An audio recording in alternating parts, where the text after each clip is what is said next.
Also, I'm just going to do a quick run through video on how to remove this bezel and access your gauge cluster. This should work for any 85 to 92 Firebird. I believe the 82 to 84 may be different because this switch panel is different. Now, first thing you're going to have to do is remove some screws. Now you'll see there's a few screws up here. The ones that have a cutout around them are to remove the dash pad. We don't need to take those out. The ones you're going to get are the ones that go through the plastic bezel and up into the rest of the, some kind of plastic housing up there. So I'm going to pull all of those. I'm not sure how many there are. It looks like 1, 2, 3, 4 or 5. And then we'll go from there. Now, for some cars, you're going to have to lower this. You only have to take the 2 front bolts out. There's one here and one here. Now, if your car is in better shape than mine, there's little plastic covers here. They're going to be really hard to get out without damaging because they're brittle or they don't want to come out, whatever. But there's another bolt right here in the center. You can see it's part of the same mold. There's another one pretty close to the column right there. And to the right of the column, there's another one here. I don't believe you have to take that one. If I'm correct, you should have 1 or 2 more back here, which you have to get by removing. You don't have to unplug anything. This center panel, yours may look different depending on the options with your car, but mine has a screw here and a screw here and a non-functional light that I'm going to look at.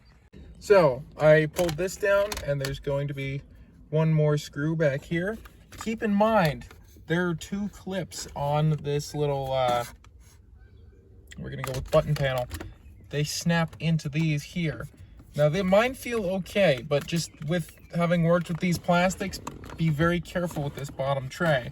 It'll probably break off and then your thing's gonna hang a little bit sideways or be loose and just, not something you want to deal with. But I'm gonna take this last screw out and then I should be able to just pull this right out. However, I'm going to pull it down. Remember, there is still a lip up there.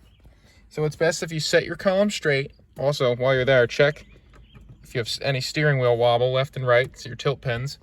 I'm gonna pull it down or I'm gonna pull this forward then out. We're gonna see what works best. All right, so if you're having trouble with it, here's a good thing. And if you're watching the video before starting, good on you. It was a little hard to get the lip past here, and it's not just because I have my little home done upholstery that's falling apart. What I ended up doing is I took the closest dash screws and then gave me just enough play to get it out.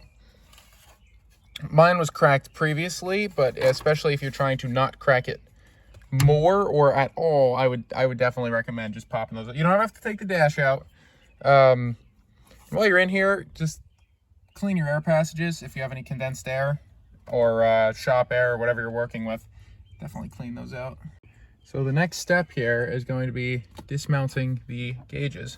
Now these gauges have a plastic cover on them, and be very careful with this because they can scratch rather easily. And, obviously you don't want to look at scratches all day long. But I'm pretty sure if you don't want to take that plastic cover off and you just want to get back to the electronics, which is where I'm trying to get, you could simply pull these screws in the corner. I'd say there's somewhere around 8 millimeters. Oh, I'm missing a screw. But fair warning. Be very careful when you're playing around back in the dash. There's a lot going on, and if you unplug something or you short something, your car could not start, or you could have issues with your gauges working. So just be very careful about what you're doing back here, and try not to scratch anything. All right, so I took all my screws out. One thing I did notice is if you want to pull this all the way out, it was a little hard to get past the column. So I'd recommend pulling this side out a little bit and then sliding out that way. So again, be very careful. I was back there. I'm not gonna be able to get a good shot. There's no point. There's a lot of ribbon connectors, and ribbon connectors are very thin, and if you rip them anywhere, even like if it's not fully on the contact, you probably screwed it up. So don't, go yanking and jamming. I'm not gonna pull it out because I achieved what I wanted to. My airbag light is gone. It can no longer annoy me. That's the seatbelt light. Just make sure when you pull this bulb that you put your socket back in there. A, so you don't lose it.